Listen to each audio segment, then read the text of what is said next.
A justiça é um ingrediente importante na vida e deve ser sempre equilibrada com amor. Unicamente um conhecimento verdadeiro dos propósitos de Deus, revelados em Sua palavra, pode nos ajudar a confiar nele, apesar das tragédias e demora para obter respostas. O livro de Abacuque representa o ciclo de fé, dúvida e fé renovada nas circunstâncias em que parece impossível conciliar nossa experiência com nossas crenças espirituais. Seja bem-vindo ao programa Lições da Bíblia.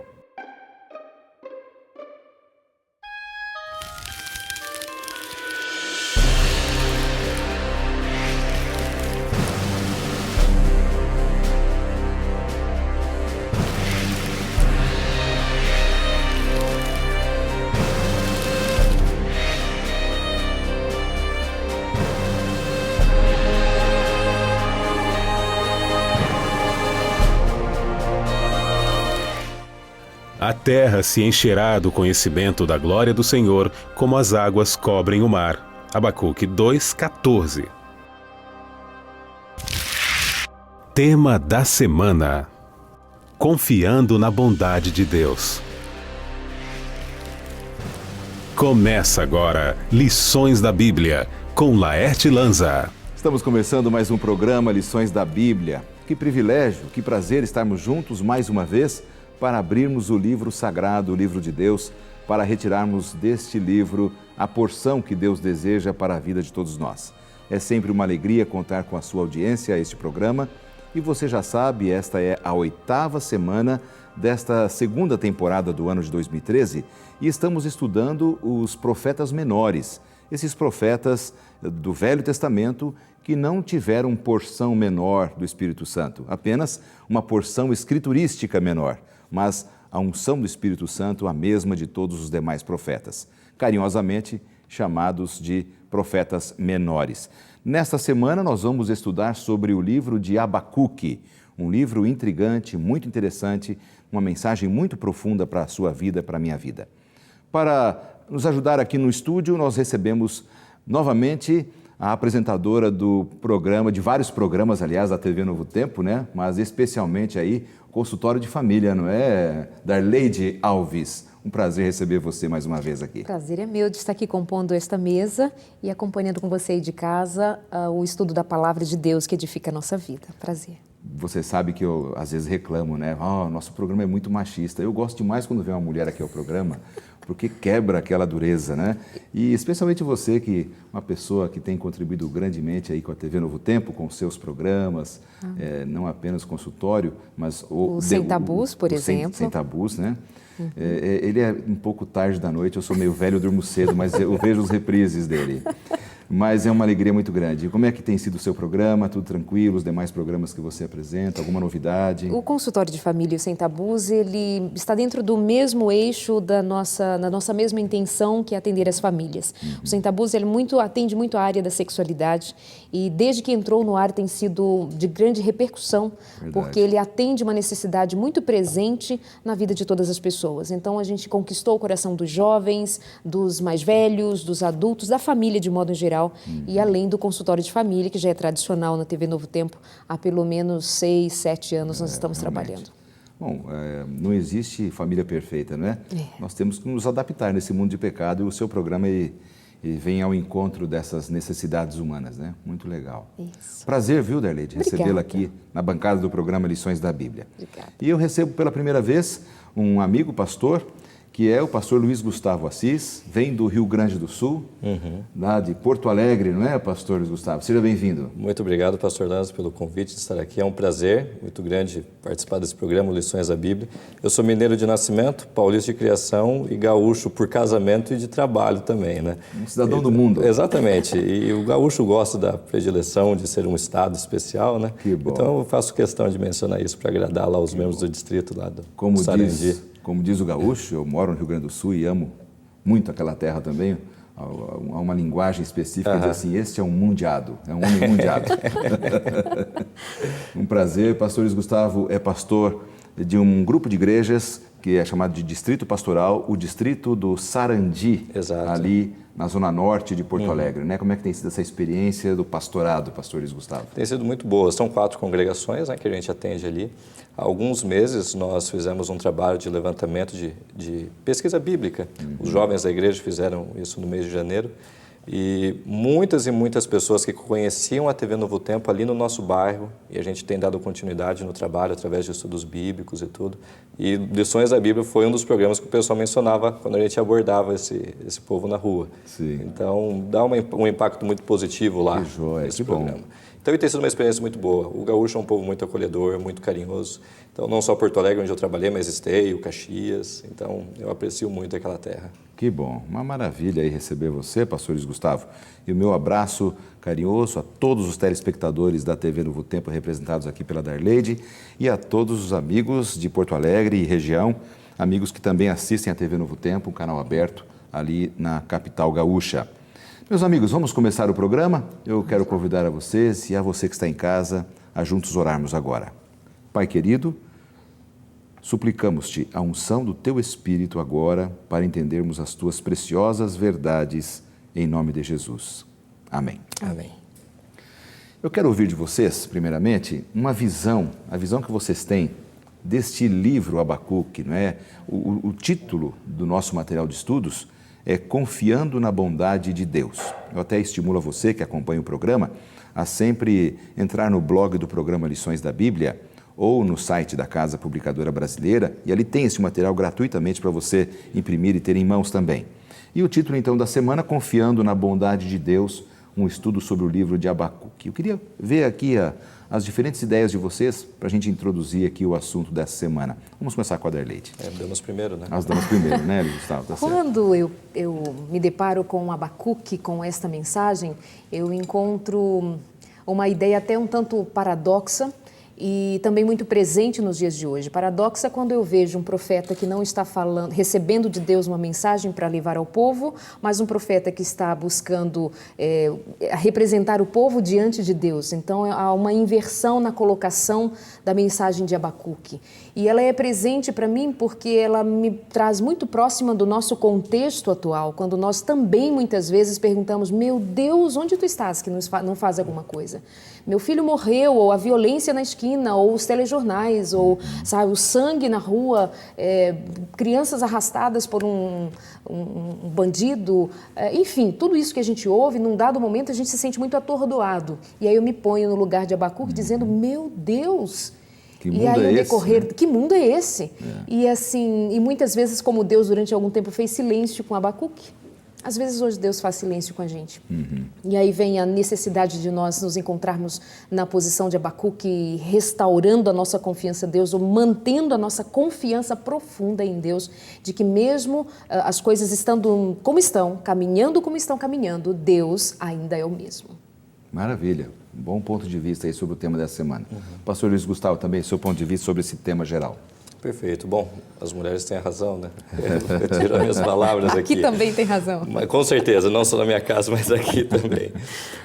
No caso, a mulher, né, tem a razão lá em casa, é uma só. Mas o caso aqui do livro de Abacuque é bem interessante. Era um colapso total que a nação de Judá estava passando. Então, a gente olha, por exemplo, os anteriores profetas estavam lidando ali com o problema dos assírios. O Império Assírio estava destruindo tudo, de repente eles começaram a enfraquecer. Aí surge uma outra potência, a Babilônia. Então, destroem a cidade de Nínive, que era a capital desse Império Assírio, e eles vão varrendo tudo. E chegam, de repente, em Jerusalém. E o profeta Abacuque, de Jerusalém, olha para aquela destruição vindo, como se fosse um tsunami, vamos imaginar assim, vindo em direção do povo de Judá. E a pergunta é: Senhor, até quando eu vou clamar por socorro e o Senhor vai ficar em silêncio? Aí, de repente, você encontra no capítulo 2 uma pergunta, não melhor dizendo, uma afirmação de Deus. O Senhor, porém, está no seu santo templo.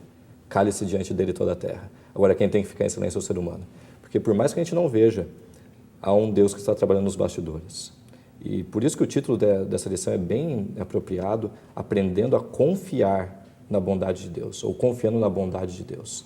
Por mais que a gente não veja, há um Deus que tem trabalhado. E tem trabalhado muito, mantendo as coisas sob controle. No tempo dele, do jeito dele, não no nosso tempo, não do nosso jeito. Muito bom. Bom, então já percebemos aqui, você em casa já percebeu, que nós vamos ter um assunto, apesar de ter acontecido há séculos, milênios atrás, ele é extremamente contemporâneo.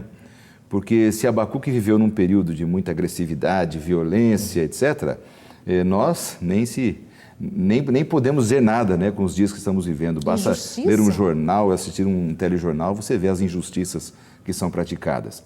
Agora, foi fácil para Abacuque? E como é que é a visão de vocês para hoje, nós que vivemos no mundo de hoje, termos que conviver com a violência e a injustiça? Qual foi a postura de Abacuque diante disso? As decisões de Deus em momentos assim graves na história nem sempre são fáceis de serem entendidas.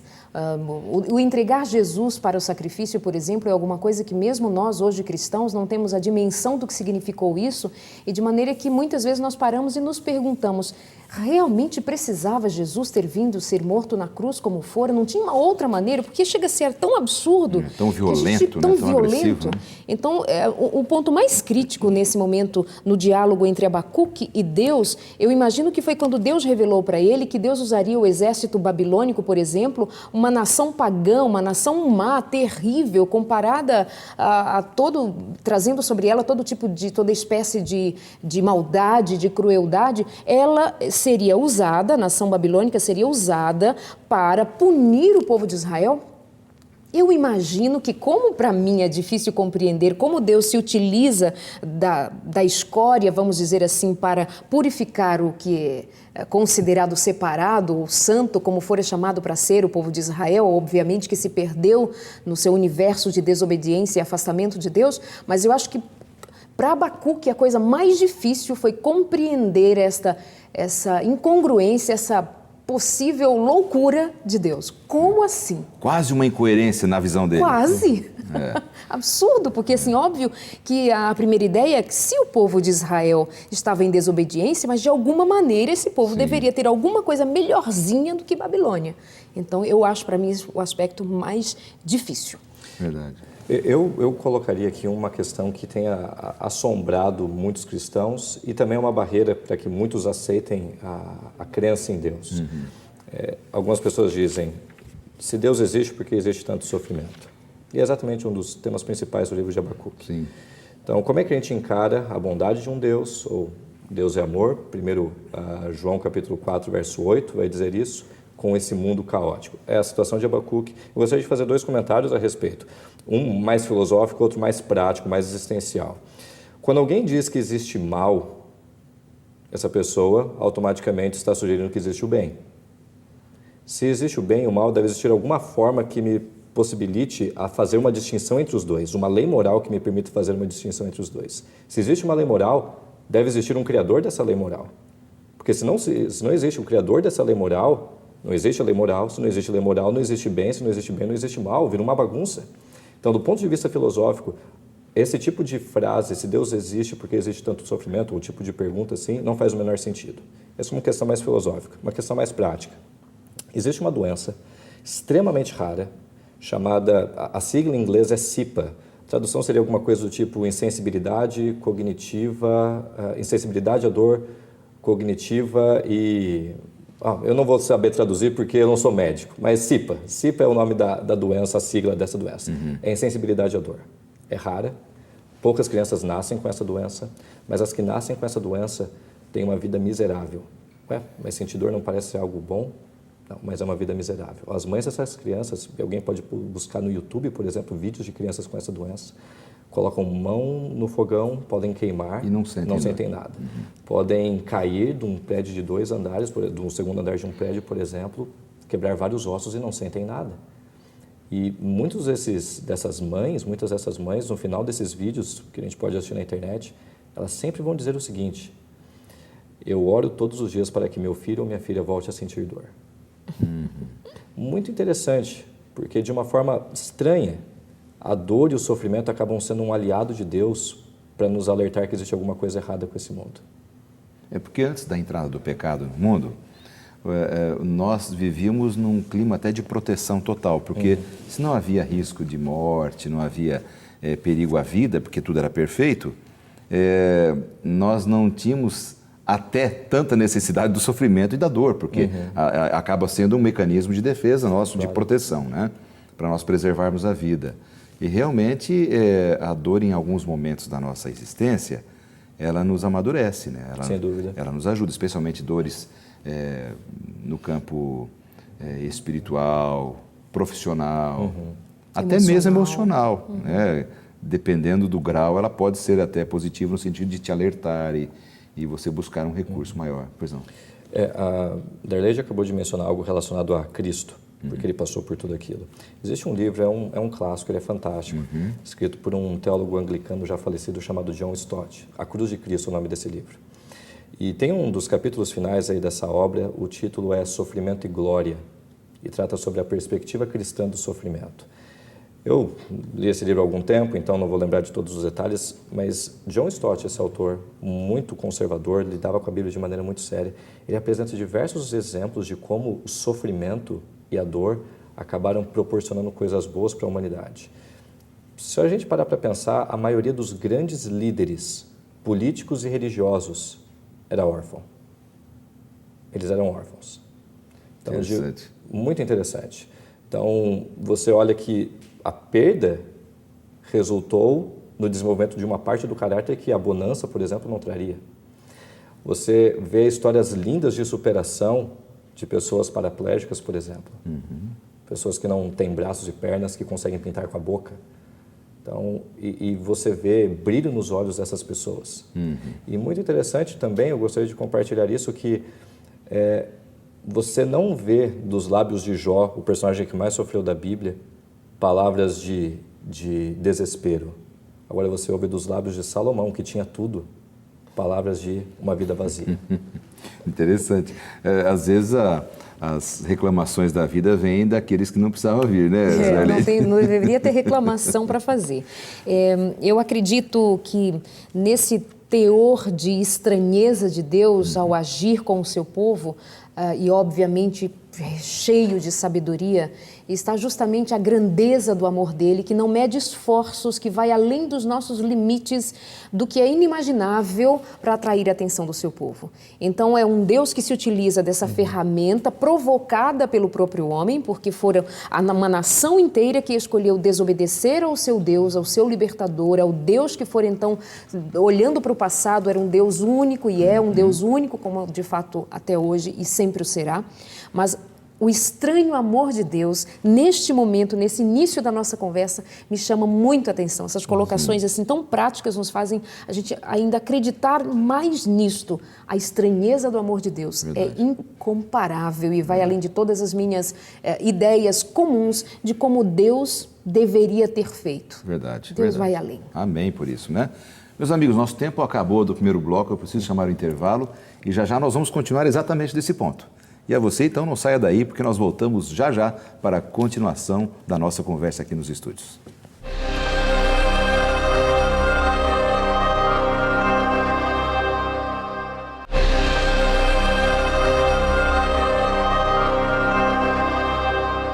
Estamos de volta com o segundo bloco do programa, Lições da Bíblia dessa semana. Você que está acompanhando sabe que estamos falando sobre aqui o profeta Abacuque, o período em que ele viveu.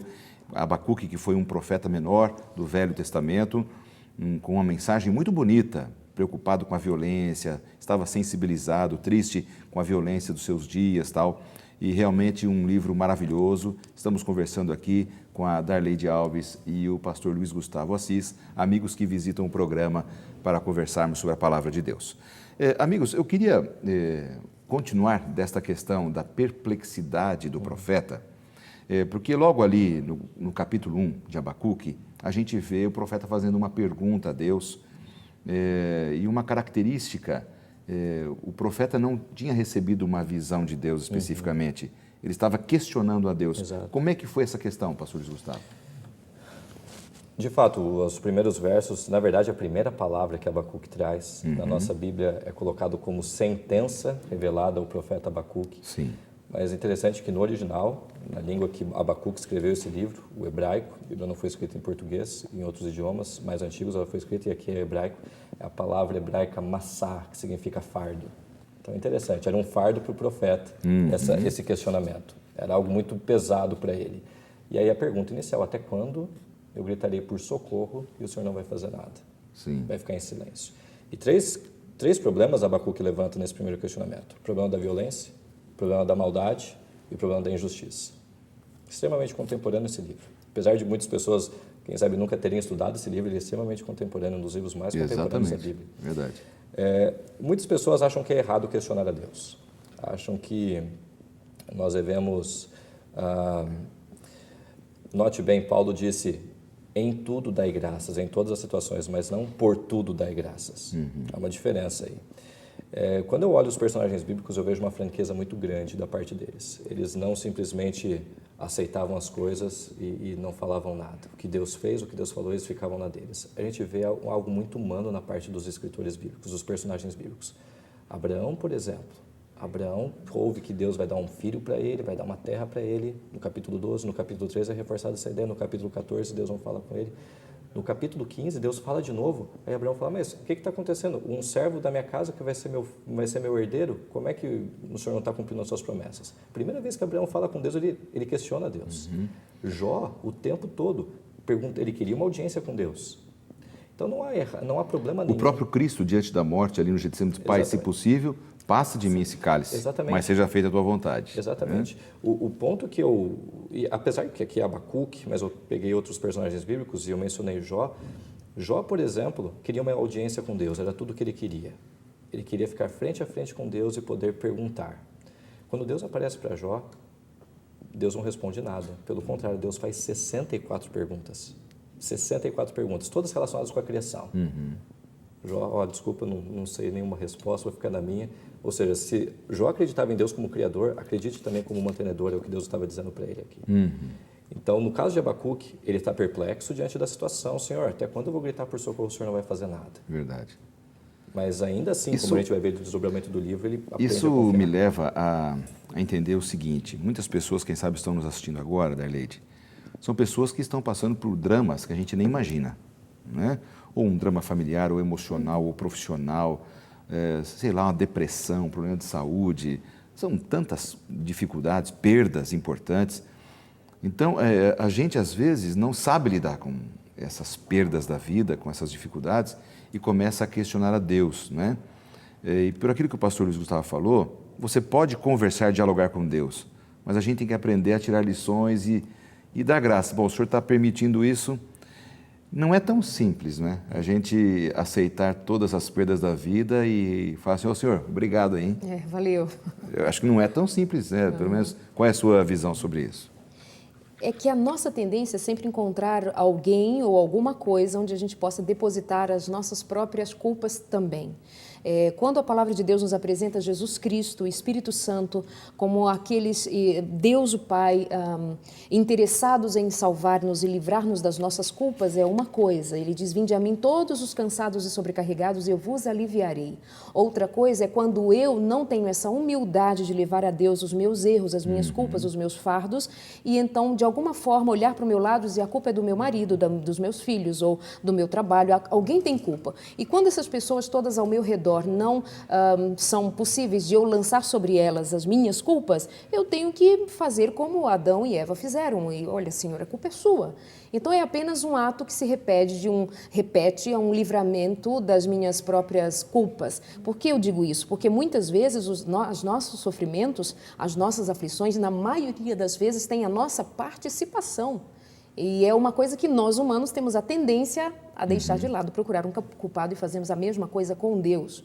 No que se refere a esse conflito, eu vou chamar de conflito, esses questionamentos internos e expressos por Abacuque diante de Deus, eu gostaria de destacar que a revolta, o mal-estar de Abacuque era porque, para ele como profeta, como homem de Deus, ele sabia que o que estava acontecendo naqueles dias entre as relações interpessoais, todas tratadas de maneira absurdamente fora do plano de Deus para eles, que ele disse, Senhor, olha isso. Ele não está falando da devolução do dízimo que não fora feito.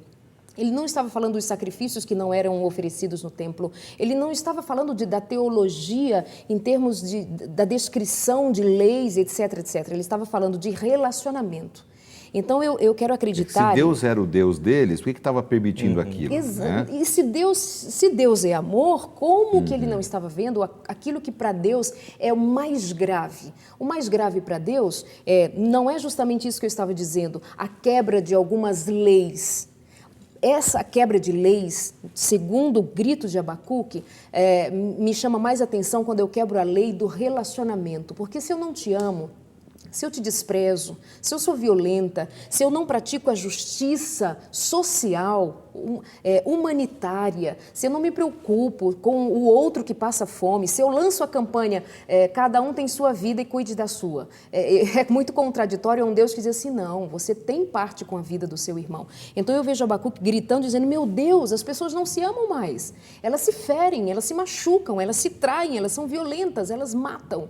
E então eu fico pensando que era aí que se residia a grande desesperança de Abacuque. Era que se o povo tinha chegado àquele nível de relacionamentos quebrados, de maldição entre os relacionamentos, como que Deus não poderia agir? Onde o Senhor está? É o último estágio em que um ser humano pode chegar, é quando ele não te vê no outro. Então, Exatamente. Esse grito de desespero de Abacuque me chama muita atenção e me faz pensar hoje, se de fato quando nós pregamos doutrinas, nós estamos pensando que doutrinas são um aspecto da revelação de Deus a nós, mas a grande revelação de Deus, e sempre foi e sempre será, é como eu me relaciono com as pessoas. Isso mostra o seguinte, que o crente, o cristão, pastor Luiz Gustavo e Darleide, e amigos que nos acompanham também, nós precisamos aprender a viver pela fé. Que nem sempre, quando às vezes as pessoas são muito românticas nesse aspecto de religiosidade, né? Não, quando eu tenho fé, nada de mal me acontece. Eu não tenho nenhum problema, eu nunca vou ter decepções, eu nunca vou chorar. Não tem nada disso. Não. O mundo é mau. Bem-vindo ao mundo real. Né? Bem-vindo ao mundo real. O mundo tratou Jesus da forma como ele trata todos os filhos dele. O mundo é mau, o pecado é morte. Então, viver pela fé, qual é a amplitude desta frase, viver pela fé? É algo que nunca vai nos acontecer, como se eu tivesse um escudo aqui diante de mim e me protegesse? Eu gosto muito desse texto porque ele foi uma das molas propulsoras para a reforma protestante ali de Lutero no século XVI. Lutero se deparou com esse texto e falou, não, tem alguma coisa errada com o cristianismo hoje e esse texto aqui, as coisas não fecham. O justo viverá pela fé. E aí começou então o desenvolvimento da teologia da justificação pela fé. Mas de uma maneira mais ampla, eu gostaria de colocar de uma forma ilustrativa e eu acredito que mais prática também. Teve um psicanalista já falecido, Viktor Frankl, o nome dele, era judeu.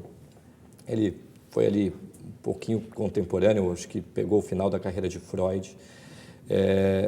Viktor Frankl foi para um campo de concentração durante a Segunda Guerra Mundial, Auschwitz. Ele foi para outros dois, Majdanek, Treblinka, e foi para Auschwitz.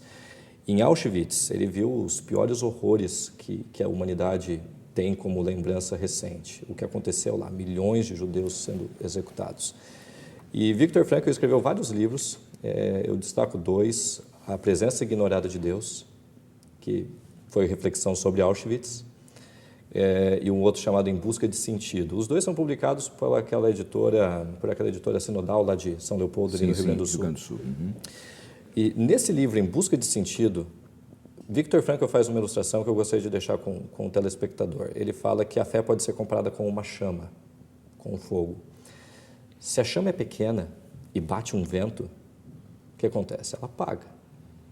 Agora, se ela é muito grande, como um incêndio, quanto mais forte o vento, o que acontece? Mais ela fica mais se alastra. Forte, mais se alastra. Mais se alastra. Então, na nossa vida como cristãos, se a nossa fé não é bem enraizada, se a gente não se relaciona bem com Deus, não tem raízes profundas no nosso relacionamento com Deus, uma crise, uma tragédia, nossa fé facilmente se sacode, facilmente se abala. O primeiro ventinho apaga a chama. Exatamente. Agora, aquele que busca um relacionamento profundo com Deus, que a despeito das situações, a gente vai ver isso no restante do livro de Abacuque, a sua oração final, a gente tem aquele tipo de comprometimento com Deus, de raízes profundas, não importa qual seja a tragédia, não importa qual seja o obstáculo, vai dar uma sacudida, é verdade, mas a gente permanece vivendo pela fé. Então, é muito bonito para mim isso, e é uma coisa que eu tento aplicar na minha vida. Eu não conheço o coração das pessoas, mas eu conheço conheço, por exemplo, um líder religioso que perdeu a fé em Deus quando seu filho morreu. Existe um ex-teólogo cristão, ele é teólogo ainda, mas não é mais cristão, se tornou agnóstico, Bart Ehrman, tem escrito diversos livros contra Deus e contra a Bíblia. Por quê? Por causa do problema do sofrimento. Como é que um Deus pode permitir isso? Não conheço o coração das pessoas, mas quem sabe quão profundo estava a fé dessa pessoa. Né? Agora, Deus respondeu a Abacuque, né, ao longo da sua conversa, falou: Abacuque, está vendo como eu estou permanentemente com vocês? E Deus foi mostrando para ele que ele não tinha abandonado o povo, né, que aqueles inimigos serviam até como colaboradores dele para disciplinar o seu povo e fazê-lo voltar, né? Às vezes as respostas de Deus, a resposta pode ser sim, pode ser não, pode ser espera um pouco, mas é que a gente só quer saber o sim, né? A gente ora e é como aquele garoto, né? Senhor, eu quero que o Senhor me arrume uma namorada cristã maravilhosa, mas tem que ser a fulana, porque é com ela que eu quero me casar, né? Então, às vezes já digo para Deus o que ele tem que fazer. Eu já digo o que ele tem que fazer. Né? Talvez esse seja o grande problema. Às vezes a gente exige de Deus uma resposta como a gente pensa, né? Com essa mente pequena e finita como nós temos. Se frustra, porque na nossa mente finita, o pedido é finito, mas um Deus infinito faz coisas superiores. Exatamente. A gente vai encontrar Abacuque tendo a resposta de Deus, só que justamente não é a resposta que ele talvez imaginasse. Talvez ele esperava que Deus dissesse assim: Abacuque, então tudo bem, eu vou dar um jeito e olha, a partir de tal ano, a partir de tal reino vai acontecer e será assim, fica tranquilo. Não, mas Deus não entrou em detalhes. Deus só disse assim: olha, escreve, vai ser assim, vai ser desse jeito, o exército de Babilônia vai ser usado para disciplinar o meu povo. Escreve, não é para agora, vai chegar um tempo, mas não disse exatamente quando. E ele ainda diz mais: olha, porque a visão é ainda para o tempo determinado e até o fim falará e não mentirá. Se tardar, espera-o, porque certamente virá, não tardará. Qual foi a preocupação de Deus? Foi de marcar aquele episódio, não com a força e a violência que viria sobre o seu povo, mas agora ele chama a atenção de Abacuque para a esperança que ele deveria manter em Deus, que estava sob controle. E aí ele acrescenta: eis que a sua alma se incha, não é reta nele, mas o justo pela sua fé viverá. Está dizendo Abacuque, vai ser assim, mas eu sou o mesmo Deus. O que continuar confiando em mim, acreditando e esperando em mim, a minha ação de salvação, fica tranquilo, está tudo certo. Então, para mim, essa fé, eu vou traduzi-la e traduzo para a minha vida em confiança. Né? Para mim, ela tem mais significado, ela é mais do que crer. Eu creio que estamos aqui sendo vistos por um canal de televisão em lugares inimagináveis. A Bíblia diz que Satanás também crê, só que ele não confia em Deus, né? Eu creio. Eu creio exatamente numa série de filosofias, de colocações, de homens e etc. Eu creio. Agora, confiar, dizer assim, vai, pula aqui, que eu te seguro. Quem é que faz isso e eu pulo da janela? Como se eu fosse criança caindo no colo do pai. Então, o Senhor simplesmente, depois de dizer o que ele faria, ele reforça: Abacuque, confia. Que maravilha. Eu quero aproveitar aqui esse momento e agradecer a Deus, né, pela sua palavra, como a Bíblia é incrível, como ela é um alimento para nós, né, e faz sentido para a sua vida e para a minha vida. Eu quero aproveitar e oferecer para você a oportunidade de conhecer mais desse Deus. Esse material nós sempre oferecemos aqui no programa Lições da Bíblia, que é a série de estudos princípios. Quando nós conhecemos a Deus e vemos quem Ele é, nós passamos a confiar nele e a manifestar fé nele. E aqui no programa Lições da Bíblia nós temos prazer de oferecer para você a oportunidade de conhecer da sua palavra e a conhecer os caminhos dele. Então peça esse material, nós vamos enviar gratuitamente para a sua casa e você vai ter suas dúvidas esclarecidas, vai ter sua fé fortalecida, a chama da fé, como disse o pastor Gustavo aqui, aumentada, e não vai ser qualquer ventinho que vai apagar a chama da sua fé e você vai poder glorificar a Deus pelo conhecimento da sua palavra. Aproveite, peça e será uma alegria enviarmos para a sua casa sem nenhum custo, totalmente gratuito, tá bem? Nós vamos para mais um intervalo, meus amigos, não saia daí, porque nós voltamos em instantes com a continuação desta gostosa conversa aqui nos estúdios.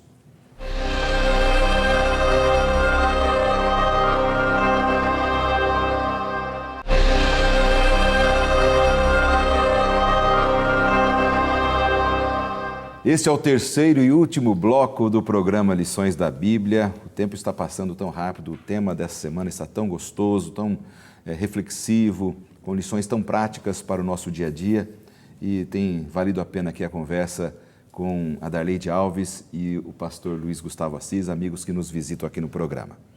Bom, eu queria agora, nesse último bloco, refletir e buscarmos aqui algumas respostas, especialmente olhando para a vida do profeta Abacuque. No capítulo 3, a gente percebe ali, ele se lembrou realmente da glória divina, e ele fez quase que uma oração cantada, assim, podemos dizer assim. Ele expressou o seu louvor quase como uma oração. Como é que a gente pode entender o capítulo 3 de Abacuque, pastor Luiz Gustavo? Após os questionamentos, após a resposta divina, Abacuque tem uma diferente compreensão da ideia que Deus tem a respeito do povo dele. Alguém falou uma vez que a nossa alegria é proporcional à nossa confiança, e a nossa confiança é proporcional ao nosso conhecimento de Deus. Então, o livro de Abacuque, se no começo, no primeiro capítulo, é alguém questionador, que acredita em Deus e por isso questiona, no terceiro capítulo é alguém que aprendeu a confiar, que aprendeu a esperar nele. E há muitas lições para serem tiradas aqui no capítulo 3. Abacuque está ciente que o problema da maldade, da injustiça, da violência não vão ser resolvidos por mãos humanas. No final do capítulo 2, Deus fala qual é a utilidade do ídolo e começa a falar da idolatria. Aí você fala, mas o que tem idolatria a ver com isso? Algo feito pelas mãos humanas. Então, algumas pessoas pensam que um político vai resolver a injustiça, a violência, a maldade. Não vai ser por mãos humanas. Mas no capítulo 3, Abacuque abre os seus lábios ali para dizer, ainda que tudo vá de mal a pior, a gente vai estudar esse texto daqui a pouquinho, ainda que a gente vá de mal a pior, eu ainda me alegro no Senhor, eu exulto no Deus da minha salvação. Então, isso é uma mudança de perspectiva, por quê? Porque teve uma conversa franca com Deus. Sim. A sua visão também, Darleide, sobre esse momento assim que ele cai em si e começa a orar e poeticamente falando com Deus, relembrando daquilo que Deus tinha feito e depositando nele a confiança. É um salmo, né? Ele, aos moldes de Davi, ele passa pela cabeça dele todo o sofrimento, toda a angústia, mas quando ele se depara com a ideia e a lembrança e a confiança na glória de Deus, ele é restaurado e da sua boca sai louvor. Então, eu me lembro do Salmo 73, por exemplo, quando Asaf faz alguns questionamentos muito próximos destes feitos por Abacuque. Mas, Senhor, por que o ímpio prevalece? Por que a maldade prevalece? O justo sofre. Os justos sofrem, os ímpios, prevalecem. E ele vai questionando a Deus. Mas quando ele se aproxima do final daquele questionamento com Deus, ele diz assim, mas quando eu entrei no templo, então compreendi. Então eu vejo Abacuque também... Ele viu o fim de todos os ímpios, né? Ele viu o fim. Ele diz, quando eu entrei no templo, eu compreendi. Compreendeu o quê? O Senhor não tinha explicado nada para ele. Mas que essa interação com Deus, esse buscar a Deus, mesmo na minha angústia, ou principalmente na minha angústia, me faz ser visitada pelo próprio Deus, pelo Espírito do Senhor. Ele me acalma e minha mente se acalma na confiança de quem Ele é. Então, Abacuque teve toda uma experiência ali de buscar a Deus, de questionar a Deus. Deus o visitou pela sua misericórdia. Ele poderia não ter dado resposta, mas ele não estava falando com um homem qualquer. Era o seu homem, era o homem de Deus, profetas, homem separado, para justamente ouvir a voz de Deus e passar ao seu povo. Agora, ele então entra na presença de Deus. E eu diria que todas as vezes que nós entramos na presença de Deus, nós vamos sair da presença de Deus assim, louvando. Porque quando entramos na presença de Deus, humildemente, para ouvir dele, veja que anteriormente eu disse que Abacuque, nós lemos Abacuque, não teve as minúcias, as explicações de Deus de como tudo se daria. Mas ele disse, vai acontecer, espera, eu sou Deus, confia. Então ele diz... Posso confiar em Deus por tudo que Ele já fez no passado? Sim. Se eu posso confiar em Deus diante de tudo que Ele já fez, Ele fará, eu descanso e louvo. Ele chega a dizer assim ali, né, Abacuque, tá bem, entendi, o Senhor quer corrigir o nosso povo, os inimigos serão instrumentos de disciplina, de justiça. Então, só se lembre da gente no momento da grande provação, né? Não nos abandone. Tenha misericórdia. Porque a pior coisa do mundo é você estar passando pelo vale da provação e ter a sensação assim de que Deus não está te acompanhando ali. Não, Ele estará contigo em todos os momentos. Exato. algum tempo eu já tenho carregado uma frase comigo. E é o que eu tento transmitir para amigos que nos acompanham lá na igreja, que estão passando por uma dificuldade. A frase é: tempo é um pincel com o qual Deus pinta a sua obra-prima. O tempo é um pincel. Por mais que a gente não tenha respostas hoje, por mais que a gente não entenda hoje, o amanhã, 5, 10, 15 anos, aquilo começa a fazer sentido. Então, e quando eu olho para o livro de Abacuque, esses versos finais, por exemplo, o verso 17, o verso 18 ali, eu gostaria de ter a oportunidade de ler Claro. aqui. Diz: ainda que a figueira não floresça, nem haja fruto na vide, o fruto da oliveira minta, e os campos não produzam mantimento, e as ovelhas sejam arrebatadas do aprisco, e nos currais não haja gado, todavia eu me alegro no Senhor, exulto no Deus da minha salvação. O Senhor é a minha fortaleza e faz os meus pés como os da corça, e me faz andar altaneiramente. Quando eu uso esse texto em reflexões, eu sempre falo, olha, uma das dificuldades para ler esse texto é que a linguagem é um pouco truncada no final. É verdade. Altaneiramente. Quem vai falar, eu estou andando altaneiramente hoje, né? Ninguém fala isso. A tradução para o português já é uma tradução um pouco mais arcaica, Exato. né? É uma tradução mais A ortodoxa aqui. nova versão internacional, que é uma outra muito boa tradução, coloca: ele me faz andar em lugares altos. E se tem uma coisa que eu gosto, eu gosto de andar, eu gosto de conhecer montanhas. Lá no Rio Grande do Sul a gente tem a região da Serra Gaúcha, os canyons ali dividindo Santa Catarina com o Rio Grande do Sul. Já tive a oportunidade de subir outras montanhas altas, quase 4.000 metros. É maravilhoso quando você tem uma perspectiva lá de cima. Maravilhoso. Não existe nada que atrapalhe a sua visão. Nada. Você está acima das nuvens algumas vezes. Eu imagino que, espiritualmente falando, é o que Deus deseja fazer com os seus filhos depois de um encontro face a face com ele, de entrar na presença dele, que a Darley mencionou. Espiritualmente falando, nós subimos e com asas de águia, como o profeta Isaías fala numa outra ocasião, e nós temos um panorama diferente, um horizonte diferente. Qual é a visão que alguém que está no vale tem? Muito limitada. Agora, alguém que está no topo de uma montanha vê tudo. Então, eu imagino que, espiritualmente falando, é a mensagem que Abacuque gostaria de deixar para nós hoje.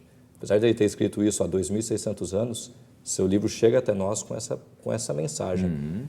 Ficar acima das montanhas e conseguir ver um panorama diferente, um horizonte melhor, um amanhã com esperança. Verdade, realmente, muito interessante essa visão. Vamos ouvir uma pergunta de uma telespectadora que enviou bem dentro desse tema aí de Abacuque. Vamos ouvir agora. Olá, eu me chamo Heloíse. É o seguinte, nós vivemos em um mundo cheio de maldade e injustiça. Como podemos aprender a confiar na justiça e na bondade de Deus? Completando tudo aquilo que a gente já tem falado aqui, como é que a gente pode realmente compreender a bondade e justiça de Deus, mesmo vivendo nesse mundo injusto? Compreender talvez não seja a palavra. Porque nós estamos falando de um Deus, e se ele for compreendido, se as suas ações forem compreendidas... Nossa cabeça é muito pequena, né? Não vai alcançar. Para entender tudo. Até hoje, eu trabalho em televisão, sou produtora de televisão, não sei como é que minha televisão funciona. Por mais que me expliquem como que faz o caminho da imagem, eu vou saber talvez intelectualmente, mas para eu te explicar, para eu tenho uma vaga noção. A parte técnica, né? Sei lá como meu celular me alcança com ondas tão altas, indo e vindo, ondas tão distantes e voltando para mim. Enfim, então assim, eu não me coloco na posição de compreender, mas eu diria que assim, a gente só confia em quem a gente conhece, é básico. Eu confio na minha mãe, eu confio no meu pai, eu confio no meu marido porque eu os conheço, minha filha, meus amigos, quem eu conheço. Então, na verdade, quando nos falta... quando nos bate a dúvida é uma coisa, quando nós pensamos em desistir pelo peso da dor é uma outra situação. Deus vai compreendendo porque somos finitos. Mas o que nos sustenta na misericórdia de Deus, esta misericórdia que Abacuque pediu que Deus tivesse para com o povo, só pede essa misericórdia quem conhece. E uma das coisas que a gente precisa lembrar é quem é Deus. Quem é Deus? Deus é criador, mantenedor, nunca mente, nunca falta, não há nenhum momento da história revelada em que Deus tenha falhado com suas promessas, Deus nunca quebrou suas promessas, então eu tenho total confiança neste Deus. Então seja na época de Abacuque, nos dias de agora, nos dias finais e para todos os tempos, o chamado de Deus é confia em mim. e espera em mim. E a paciência dos santos, como diz Apocalipse, a paciência dos santos será valorizada pelo Senhor, porque só espera quem confia, só confia quem conhece. Então, esse nosso envolver-se com Deus é a nossa única maneira de se manter-nos salvos diante de uma realidade dura que está diante de nós. Eu vejo também, nessa linha que você fala, Darleide, que às vezes nós não nos contentamos com o que Deus nos dá. Porque o ser humano é sempre ambicioso, ganancioso, quer sempre mais, coisas diferentes. Quando eu leio Filipenses 4:11, quando o apóstolo Paulo fala, aprendi a contentar-me com o que tenho. Gente, isso é muito profundo. Quando a gente se contenta com o que tem, olha, eu acho que é até um remédio para doenças emocionais isso, porque a gente acaba entendendo, bom, Deus permitiu, Ele sabe, eu estou com a minha vida totalmente nas mãos dele. Ele é minha força, ele é minha vitória, ele é quem está me sustentando. Eu acho que isso ajuda. Não sei, pastor, o que você pensa sobre isso? Eu concordo em tudo aqui, mas o que eu diria da minha parte aqui na resposta, eu olho, por exemplo, quando eu era guri, como se diz no Rio Grande do Sul, eu gostava de montar quebra-cabeças. Então eu fico imaginando alguém montar um quebra-cabeças de 1000 peças, mas alguém só dá 30 peças. Dá para compreender qual é a figura que vai ser montada ali. Nós não temos todas as peças da nossa vida para compreender aquilo que Deus intenta fazer conosco. E muito interessante ainda, completando essa ideia de sofrimento sendo algo que nos afasta de Deus, um site que eu descobri há algum tempo atrás, ele lista todos os países do mundo e como o cristianismo está em cada um desses países. Então, você vê, por exemplo, a nação que mais cresce o cristianismo hoje é a China, onde a religião oficial é proibida. Você descobre, por exemplo, que na Índia, o cristianismo também cresce assustadoramente lá, num país de extrema pobreza. No Afeganistão, e o que me chocou muito, porque o Afeganistão, com o regime do Talibã, esse tipo de coisa, pode reprimir muito o cristianismo, que nada. Se no começo dos anos 80, por exemplo, tinham pouquíssimos cristãos que poderiam ser contados ali com 2 pessoas, com as palmas das mãos dessas 2 pessoas, hoje são milhares de cristãos. Não temos o número exato porque é proibido isso. Proibido, o fato é que não é porque a pessoa sofre, não é porque o país está em desespero, em colapso, que as pessoas vão virar as costas para Deus e vão dizer, eu não acredito em Deus porque Ele está permitindo isso. Pelo contrário, as pessoas vão se apegar mais nisso, vão se apegar mais nesse Deus. Então, você não vê isso com os Estados Unidos e a Europa hoje, onde o secularismo, as pessoas estão virando as costas para Deus. Verdade. Meus amigos, nosso tempo praticamente acabou, né?